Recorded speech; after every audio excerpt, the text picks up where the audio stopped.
only should governments take well-being seriously, but it ought to be right up there with the other fundamental things that governments worry about: our health, having clean water, having enough food.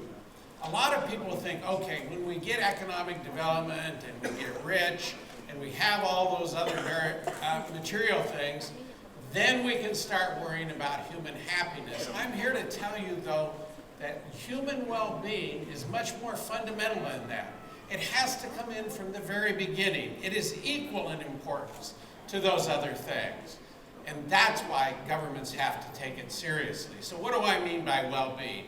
I mean, first of all, what we would call happiness, emotional well-being, which would include life satisfaction, positive emotions, enjoying life, not too much negative emotions. Of course, we can feel negative emotions at our mother's funeral and at times, but we don't want them to be chronic or dominate our lives.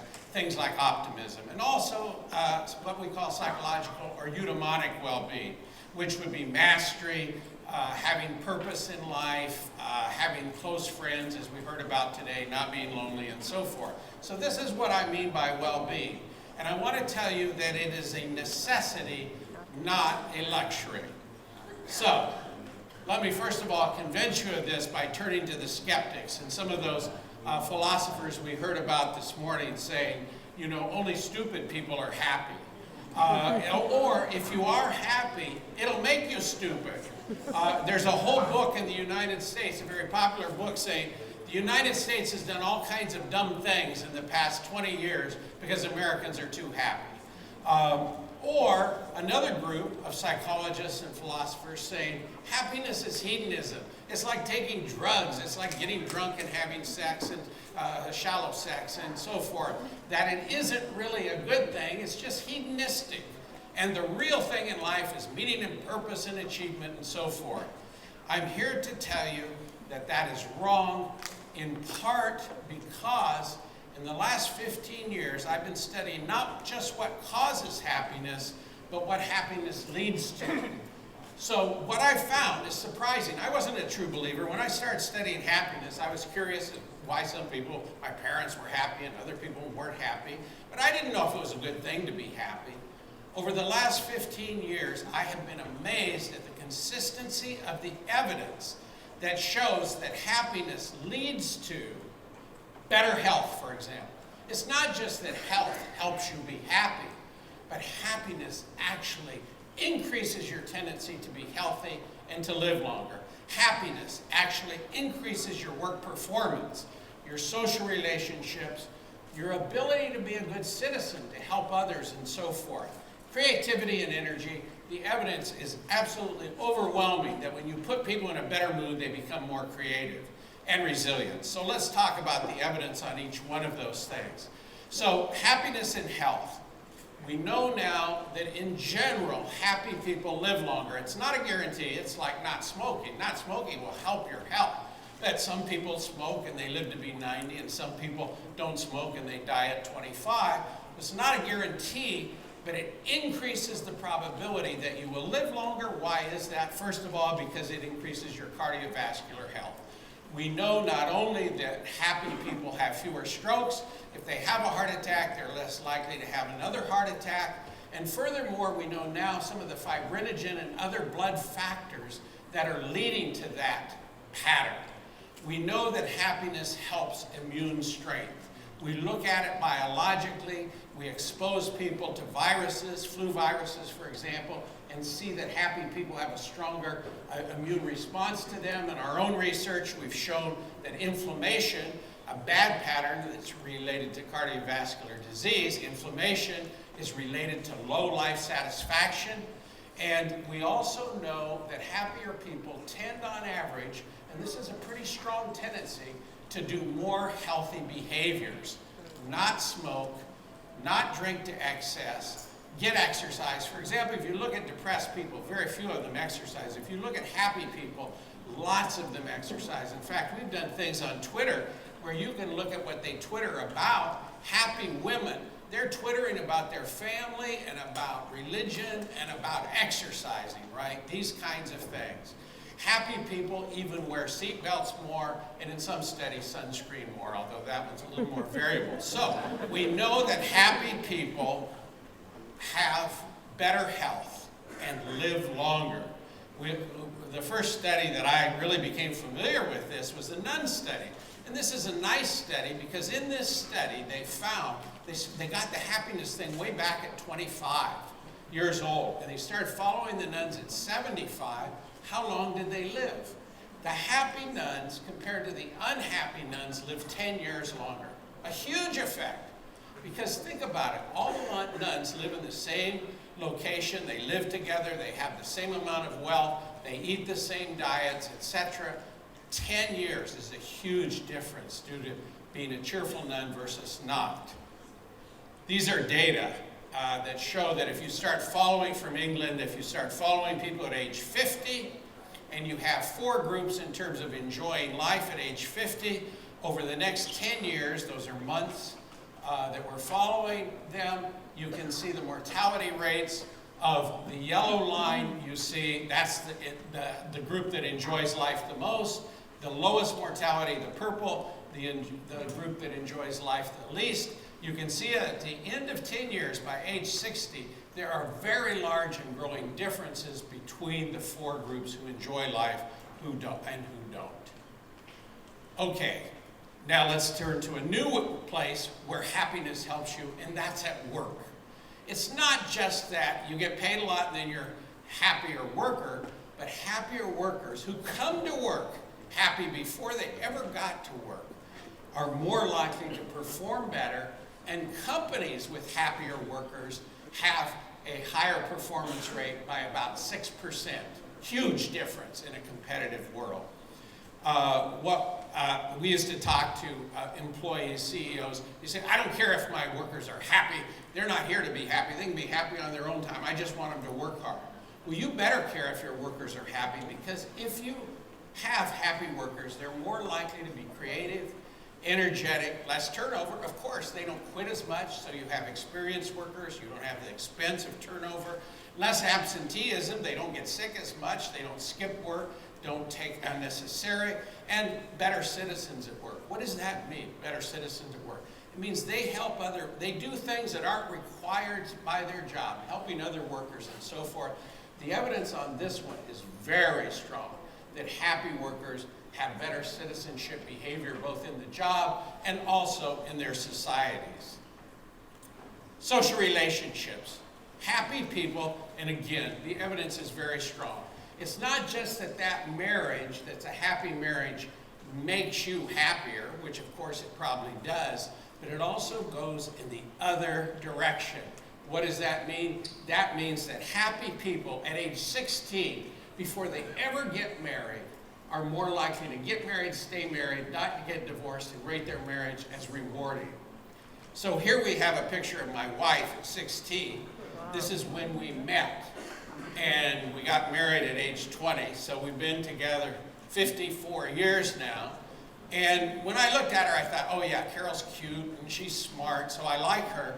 But what I should have been noticing is that smile, because we know now in our research that smile, kids at 18 we have, before they ever meet their spouse, 10 years before they meet their spouse, are happy. They are more likely to get married, stay married, and not get divorced. We've now replicated that in 4 different countries. It's a very strong finding. So everybody thinks, oh, are married people happier? Well, maybe they're happier, but is it because the marriage is making them happy, or they started out being happier and they stayed together? Citizenship, in our research, volunteering, donating money to charity. In other societies, we have data on donating blood to the blood bank. Happier people do it more often. Helping others. A huge social psychology literature showing if you put people in a positive mood, they are more likely to help people in an emergency and so forth. So not only happy at the moment, but also happy long-term are more helpful. Creative. Again, huge literature on creativity. People at work who are happier are more likely to make creative innovations. think of new ways to do things. In the laboratory, you put people in a happy mood, you give them a creativity task or test, they score higher on it if they're in a good mood. Happy people are more energetic. Depressed people do not exercise. They don't.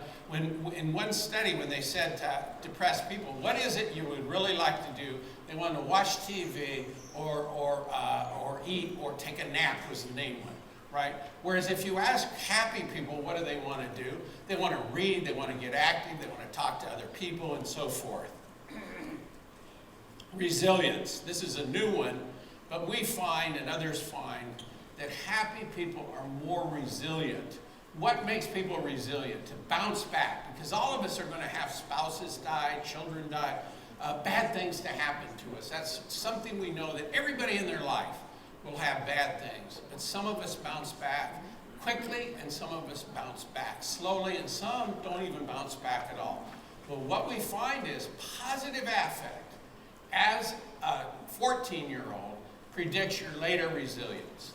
Okay? Not just lack of negative affect, which most people would say, but positive affect early predicts your resilience, your ability to bounce back, less likelihood to get depressed when bad things happen. Things like PTSD, post-traumatic stress disorder, you get when you're exposed to really terrible things. We know the brain does things. Who bounces back? It tends to be people who started out with a higher level of positive affect, or who have a way of generating positive affect after that trauma. Okay, so this is why I am saying that it's not just a luxury to be happy, but a necessity, because it helps society function so much better. All those other things we want, right? Good families and health and water and all those things are abetted and benefited if we have happy citizens. They're going to be healthier, support, work performance, pro-social behavior, helping others, and resilience. So let me just talk about a few of the causes of well-being, since we've mentioned those today. Let's see if I can go back here. And what I want to do is just say, different people emphasize different causes, but we can attack how to cause happiness and lead to increases in happiness at different levels. And I think we need to do that at all the different levels, at the individual level, societal, and so forth. So at the individual level, we heard about temperament and genes.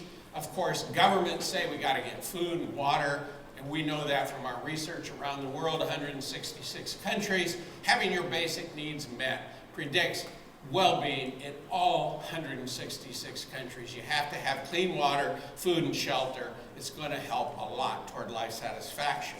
Gratitude, giving support to others. It used to be that psychologists said, oh, you need social support. You need to have other people you count on, that you can count on, which you do. But the interesting thing is the newer research shows that those people who give social support to other people are actually the happiest people. Not just having it, but giving it is important. Okay, and then we moved to work. So I said, okay, happy people tend to be better at work, but what makes people happy? A lot of employers say, oh, just pay them a lot in benefits and that's all you need. We know that's not true. We know in Silicon Valley, where they have huge income and benefits, 80% of the workers are not satisfied with their work. For example, what makes people happy at work, of course, income and benefits matter, but also they are doing things that they are good at. In our research, we show if you're doing a task that you like doing, you enjoy doing, and you're good at, then you're very satisfied with your work. There are other things. We know a whole lot about what makes people happy at work now. Another one we find in the U.S. for women is having flexible hours. So you can start work a little later if you have to get your kids off to school and so forth. So having flexible hours is a huge thing that's just coming up, I think, in the new workforce. Government, so we're moving down. We have the individual, workplace, now we have the government, effective government. John Helliwell and others show that it's not just having big government, but having a government that actually gets things done, doesn't waste money, and so forth. Having income security programs. A lot of economists, Easterlin and others now show, well, we show that unemployment is really hard on happiness. It really lowers life satisfaction.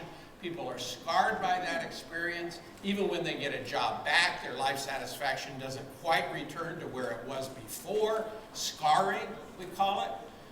But if you have job security programs, job retraining programs, and so forth in a country, you'll see a higher life satisfaction and enjoyment of life. And lower corruption. People used to tell us, oh, corruption, that's just a cultural thing. Some people, in some cultures, they love corruption. That's the way it is. They enjoy it and all that. In other cultures, they don't like it. That's you. Americans try to get rid of corruption, although we certainly haven't done it by any means. But the idea is we find it all over the world that corruption predicts lower life satisfaction, interferes with trust in society and respect in society. So at the societal level then, social capital, respect and trust. Having people that you can count on, but also we find that feeling respected and feeling that you can trust other people is huge in terms of happiness. One reason that inequality sometimes hurts happiness is that if you don't think it's fair and you don't feel like you're respected anymore and you don't trust the ruling class, it leads to lowering of happiness. Then in the environment, we haven't talked so much today yet about the environment, but the evidence on green space is huge. That is, it's a very rigorous and strong evidence that having more green space leads to higher well-being. Parks, plants inside buildings, and so forth. Clean air, again, very strong evidence that having the air being cleaned up, not breathing highly polluted air, lowers your life satisfaction. And then lastly, mental health and mental health treatment. So Richard Layard and others have reviewed evidence showing that if you want to look at one of the main causes of misery in the highly developed, economically developed world, it is mental illness. And mental illness produces more misery than any of the other illnesses. Shocking, right? We worry about cancer, we worry about heart attacks. Mental illness not only makes oftentimes the person with it miserable, but those around them miserable. And furthermore, it is the least funded of any of the illnesses in terms of treatment or research. So it's a really tragic situation that's happening. Now, I don't want to just say that the way to overcome mental illness is through treatment, although certainly it is in things like cognitive behavioral therapy, but also we've got to watch out for our natural support systems, our families, our religious groups, the ways that societies can naturally provide support to people, not just through professionals. And those are as equally important. The natural social capital that we have, groups that we belong to. I'm going to skip forward now. They told me to cut my talk from what started at 30 minutes, but now it's supposed to be down to 15. So I'm just going to end up now, but I am going to say we need national accounts of well-being. I've written about this many times now, why we need to be measuring well-being to find out who's suffering and who's thriving in societies, and what are the characteristics, and can we do things about them? And I certainly think we can. So let me just skip through this. I have the UAE in here, how are you doing? But let me just summarize by saying, well-being improves health and functioning. It's not a luxury. We know many factors now that influence it. We're learning more about them all the time. And governments need to be monitoring well-being, measuring it, to help craft further policies to increase well-being. Thank you.